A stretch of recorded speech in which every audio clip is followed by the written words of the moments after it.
Hello, and welcome to week one of high school mythology.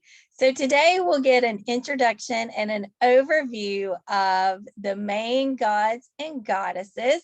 And in our lecture videos here, I'm just going to go through some high points quickly because I want the bulk of our discussion to take place on the classroom page. So I do have some slides that I'll be sharing. Today, we're going to be taking a look, of course, at this introductory section and finding out just a brief overview of some of the things that we'll be diving more deeply into as the class goes on. So, first of all, I want to remind you to be sure to download the reading schedule that was linked in the post above. This should be above this one. And then it also was linked for you whenever you join the class. However, if you have any issue locating the reading schedule, please let me know and I'll make sure that you get it. So the goals for this class are as follows. You will gain knowledge of the myths of various cultures throughout history. The main focus will be Greek mythology, but we'll also discuss Norse mythology and some other mythologies as well. The second thing that you'll be able to do after taking this class is to see the interconnectedness between different cultures and their myths. And then finally, discover the impact these myths have on society and culture today. Probably in some of the sayings that you hear quite often, and you didn't even know you could trace them back to mythology. So I want you to share your thoughts. Again, like I said, I want you to write answers into our classroom page. I want you to reply to the post. I want us to interact with each other, right? So let me know, what are your learning goals for this class, other than the ones that we just mentioned? Secondly, what do you think myths can teach us? Third, as we read through the myths, I want you to notice several recurring themes. Recurring, of course, meaning we're going to be seeing these themes over and over again. You'll notice we have an asterisk here and it goes down to the bottom. I also want you to connect these themes to books, movies, video games, television series that you enjoy now. So be thinking about that too. So the first theme that we're going to notice is fate and destiny. In other words, ask yourself, do the people in these myths have free will? Are they able to change the course of life that the gods have set out for them? The second one, which we see on letter B here, heroism.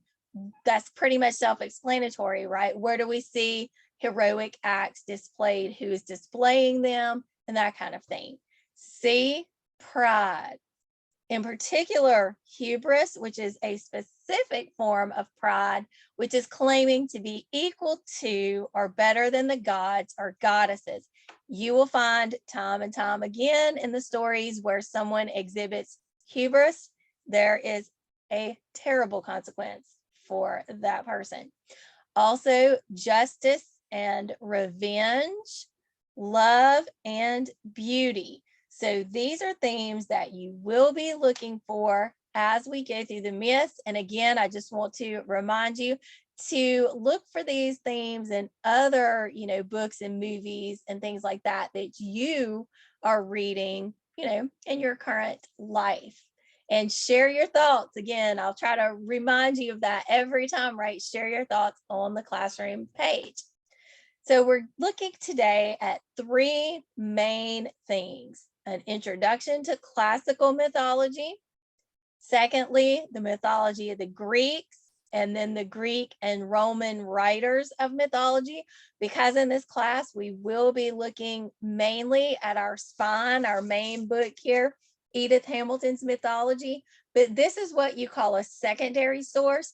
And so she's going to pull from original sources. So I want you to be aware of who those original sources are. And also you'll notice differences too between not only individual writers, but differences between the Greek writers and the Roman writers, which will convey to you what the values of each of those societies were. And then we'll have a quick look at the gods. So we have the Titans and the 12 great Olympians. I won't spend a lot of time on the Titans. They are, of course, in your book, but the bulk of this class will be more concerned with gods and goddesses. We'll also get a look at the lesser gods of Olympus, the gods of the waters, and the underworld. So let me go ahead. In this book of Edith Hamilton's that we're looking at, according to her vision and her thoughts, she says that prior to Greek mythology, that the myths were full of horror, terror, and fear. And in her opinion, the Greek writers brought some elegance to these stories and began to make the world seem to be a better place. I'd love to hear your thoughts on that, because some of these Greek myths are pretty horrifying and pretty terrorizing. So I find it interesting that she puts that opinion forth. She also mentions that there is something called the Greek miracle, meaning that's the point in which mythology became considered classical, and where we start to see a shift, as she puts it, where gods were made in the form of humans. And we do see this in Greek mythology when we think about the way that Zeus or Hera look. They look very much like people. And Edith Hamilton compares that to, for example, Egyptian mythology, where you had combinations, right, of, maybe a human body with a bird head, or a human body with a cat head, as in the case of Bastet, right? So she says that there's a big distinction there. Also, when we look at myths, they're not necessarily trying to convey some kind of religious ideal. Now, certainly sometimes they do, but when we look at myths, what we are actually seeing are attempts at science and attempts at trying to understand the world around us, or for the case, maybe the world for them, right? Because when we have these myths being told and eventually written down, there aren't the scientific advancements that we have now. We don't know things about the natural world, or we do now, they didn't then. So a lot of times it can be an attempt to explain the natural world, or an attempt at science, right? Trying to figure things out. Also, stories can be philosophy related, right? Conveying what the important ideals of that society and that culture are. So learning the myths of a particular culture is going to tell us a great deal about the people who lived in that culture during that time. Myths can also be told as a form of entertainment. So there are several different reasons for myths. The Greek and Roman writers. Now, I don't expect you to recall all of their names, right? I would say for this point, and you will, as I said, get to know them a lot more as we go. No, number one, Homer, who wrote the Iliad and the Odyssey, a Greek writer. No, Virgil, who wrote the Aeneid. Virgil is a Roman writer. So those are two main ones that I want you to go ahead and be familiar with right now, because we'll look at closely look at a lot of things, but in particular the Iliad and the Odyssey by Homer, and then the Aeneid by Virgil. And like I said, you'll get to know other names as we go. But I want you to notice the differences, like I mentioned before, and I'll reinforce this, the differences between what the Greek writers write and what the Roman writers write. and kind of look at those as we go and see what you feel was most valuable to each society.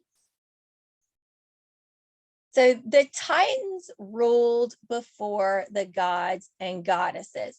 I won't rehash all of the story, right, about what happened and how Zeus came to be in power over his father, who was a Titan. You should have read that in your book, right? So the lecture time is going to serve as more of icing on the cake for what you read in your book. So Zeus does take over, and he has siblings, and two of his siblings are Hades and Poseidon. Those are his brothers. So lots are cast to see who's going to rule which part of the world. So Zeus gets the lot to be the all-father ruler of Mount Olympus. That also could be because he was the main one who led the charge against his father in order to take over. As the lots were cast out for the other two, Poseidon got the oceans, and he also has to do with the earth and earthquakes. And then Hades got rule of the underworld. So let's talk about the 12 gods and goddesses of Mount Olympus. So first of all, we'll start with Zeus. As we mentioned, he's the god overall. He's the ruler of Mount Olympus. His sister is Hera, and he's married to Hera. And so we'll see this kind of interfamily dynamic quite a bit in Greek mythology with these gods and goddesses. So that's not going to be anything that you shouldn't expect. You should definitely expect that. Hera, again, is his wife and his sister. She is known as the Queen of Heaven. She often gets a bad rap for being rather jealous, but she has a reason to be, because Zeus is absolutely not faithful to her whatsoever. However, on the downside, extra downside, there's already a downside, I suppose, right? The extra downside is that Hera will often take her wrath and her jealousy out on the women that Zeus has affairs with. And a lot of times the women aren't willing participants either. So that is going to be also, unfortunately, another theme that we will see in mythology. So then you have Poseidon, as I mentioned, brother of Zeus and ruler of the oceans, and often said to be the one right after Zeus as far as power goes, like almost as powerful as Zeus. Then we have Hades, who was given charge of the underworld. Now, Hades is not a terrible god. He's just given charge of the underworld.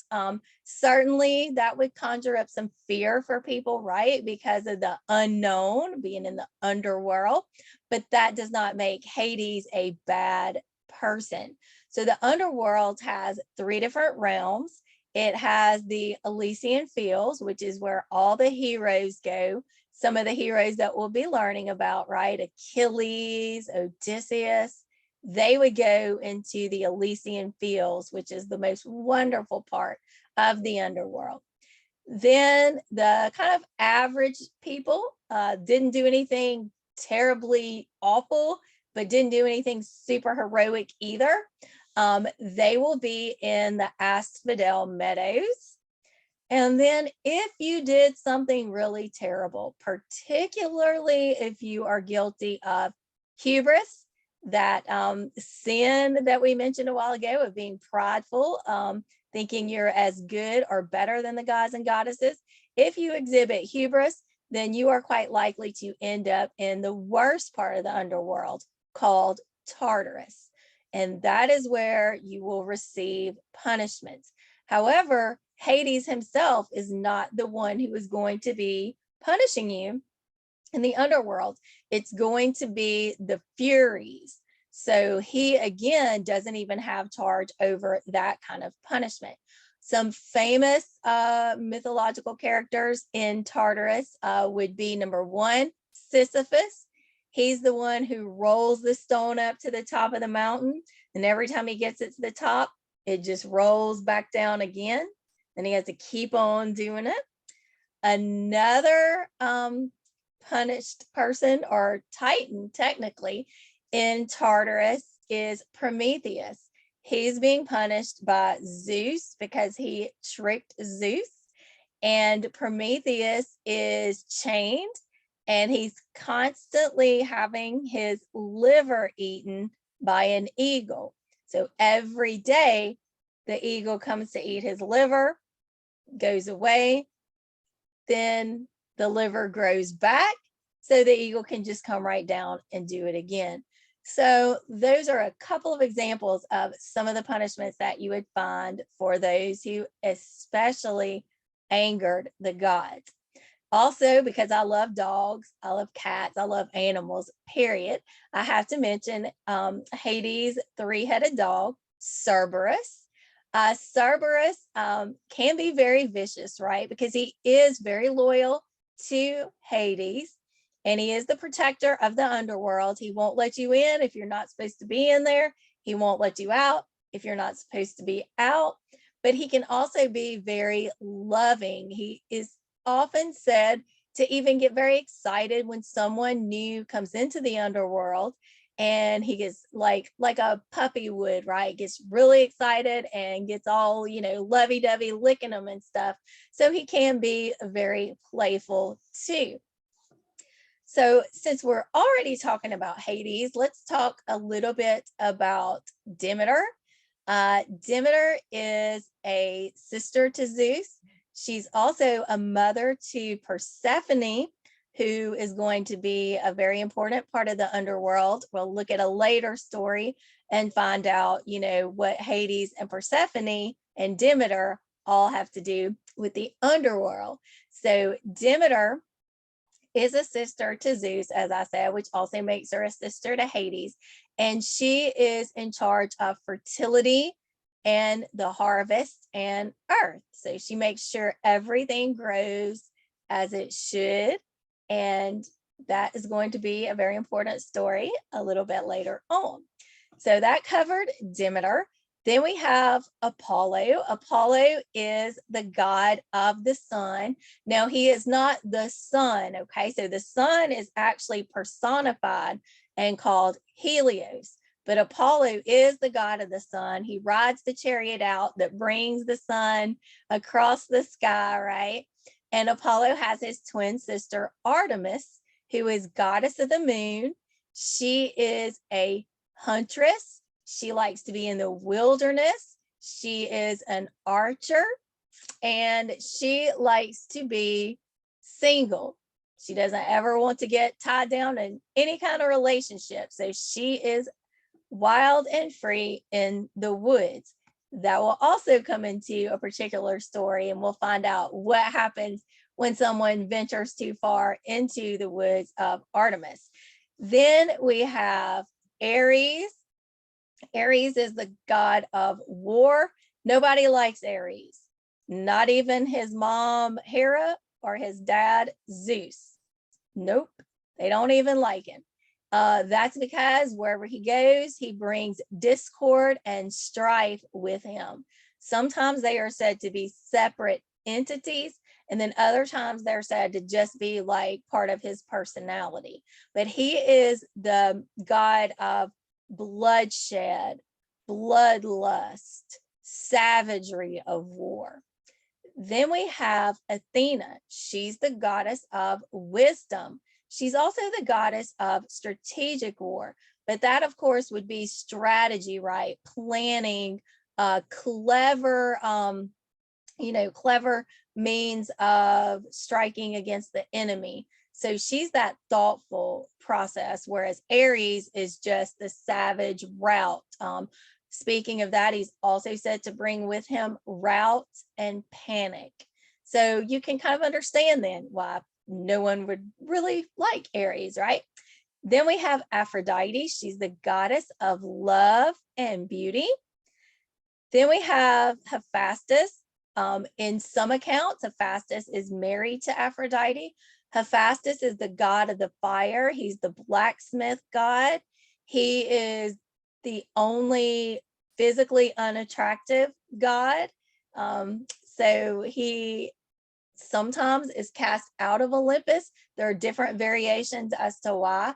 Some say that Zeus got angry at him and threw him down, and that hurt the leg of Hephaestus, and that's why he does walk with a limp. Other stories say that Hera did not, she was very upset when Hephaestus was born because he was not attractive. So she threw him out of Olympus, and that's what hurt his leg. But at any rate, he does end up being the blacksmith for the gods. And if they need weapons made, then they will go to him. Then we have Hestia, and she's the goddess of the hearth and home. You don't often hear stories about Hestia, and that's because she is the goddess of hearth and home, and because she doesn't really want to go out and get involved in all this drama that we're going to see the other gods and goddesses quite frequently not only get into, but actually cause. So that's a quick overview of the gods and goddesses. A couple more that I do want to mention. We did talk about Demeter, but I also want to talk a little bit too, and let me make sure I've got this, in my book marked here, a little bit about Dionysus. He's the god of wine and revelry. Now, later we're going to get a deeper look at the story of Demeter and also the story of Dionysus and how they connect to each other. But I do want to bring up the section of your book where it does talk about lesser gods and goddesses. I know you all have read that, right? But I want to do a particular focus this week on the muses. And that's because the muses are important in a lot of mythology. As a matter of fact, at the beginning of the Iliad, Homer calls on the muses to help him. He says, "Oh, sing muses of the wrath of Achilles." So the muses were 9 in number. They're the daughters of Zeus and Mnemosyne, which means memory. So initially, they were not distinguished from one another, but then at a later time, they were all given individual names and pursuits. You had Clio, who was the muse of history, Urania, the muse of astronomy, Melpomene of tragedy, Talia of comedy, Terpsichore of the dance, Calliope is the muse of epic poetry, Erato of love poetry, Polyhymnia of songs to the gods, Euterpe of lyric poetry. So we have a poem this week that is going to be linked in this post called To the Muses. So you will read that poem and then you will answer some questions about it so we can have a discussion on our page about the muses. And of course, anything else that we've covered here, be sure to put your thoughts, also questions on that classroom page so we can keep it going and keep it lively, right? So we will, as I mentioned, next week be diving deeper into the lesser gods of the earth, Demeter and Dionysus. We'll also find out about the Roman gods, great gods of earth, and then the creation of the world. So I look forward to hearing more from you. And thank you again. And let me know about your questions and check this classroom page often. Goodbye.